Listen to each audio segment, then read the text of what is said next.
wabarakatuh. Nah, perkenalkan nama Ibu yaitu Lisa Indriani. Hari ini Ibu bakal ngejelasin sedikit nih tentang materi suhu, pemuaian, dan juga kalor. Jadi sebelum kita lanjut ke pelajaran, tentunya kita harus mengetahui dong apa itu suhu. Jadi suhu ini menunjukkan derajat panas benda. Jadi misalnya gini nih, semakin tinggi suhu suatu benda, maka semakin panas benda tersebut. Oke ya anak-anak. Nah, suhu juga disebut sebagai temperatur yang diukur dengan alat yang bernama termometer. Oke. Nah, sebelum kita lanjut nih, jadi kita harus tahu dulu apa itu termometer. Jadi, termometer ini adalah alat ukur suhu atau temperatur yang pada umumnya memiliki 4 skala. Yang pertama yaitu Celcius, Reaumur, Fahrenheit, dan Kelvin. Oke, sekarang kita masuk nih ke jenis-jenis termometer, di mana jenisnya terbagi menjadi 5. Yang pertama yaitu termometer zat cair, yang kedua termometer zat padat, yang ketiga termometer listrik, yang keempat termometer gas, dan yang terakhir yaitu termometer optik. Oke. Jadi yang pertama kali bakal Ibu jelasin yaitu termometer zat cair, di mana termometer ini merupakan termometer yang berisikan zat cair yang digunakan sebagai indikator perubahan suhu yang terjadi. Oke. Jadi bukan zat penyusunnya yang cair ya, tapi wujudnya yang digunakan untuk mengukur apakah itu cair. Oke.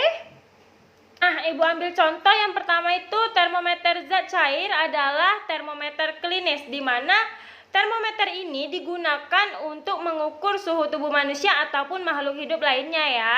Jadi pada dasarnya termometer klinis ini sama saja dengan termometer air raksa ataupun termometer alkohol ya. Dua yaitu contohnya termometer maksimum minimum 6 Belani, di mana termometer ini digunakan untuk mengukur suhu harian. Makanya disebut dengan termometer maksimum minimum. Oke. Jadi penemu termometer maksimum minimum ini adalah 6 Belani. Makanya ujung dari nama termometer ini 6 Belani. Oke, pahami ya sampai situ.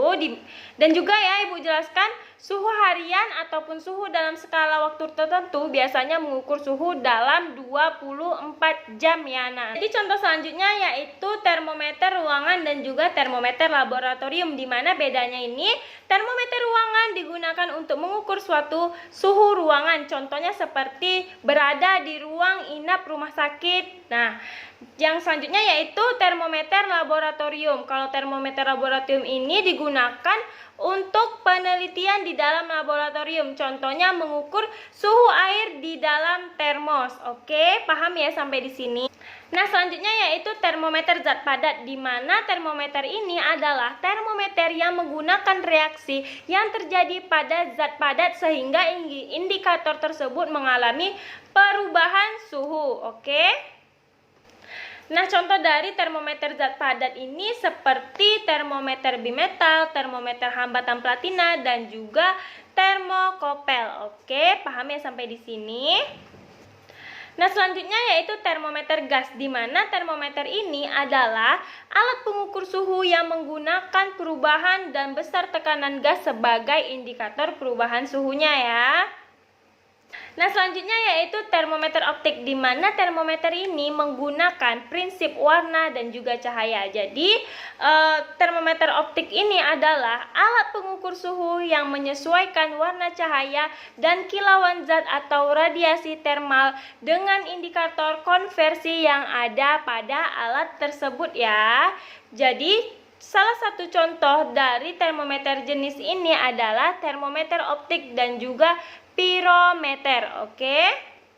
Nah, jadi yang terakhir yaitu termometer listrik. Jadi termometer jenis ini juga hampir sama dengan termometer zat padat. Bedanya hanyalah indikator utama adalah perambatan listriknya itu sendiri dan hambatan yang dialaminya. Oke. Jadi termometer jenis ini dikategorikan sebagai termometer dengan akurasi tinggi dan juga memiliki harga yang cukup mahal ya tentunya. Jadi salah satu contoh dari termometer jenis ini adalah termometer resistor atau termometer hambatan ya.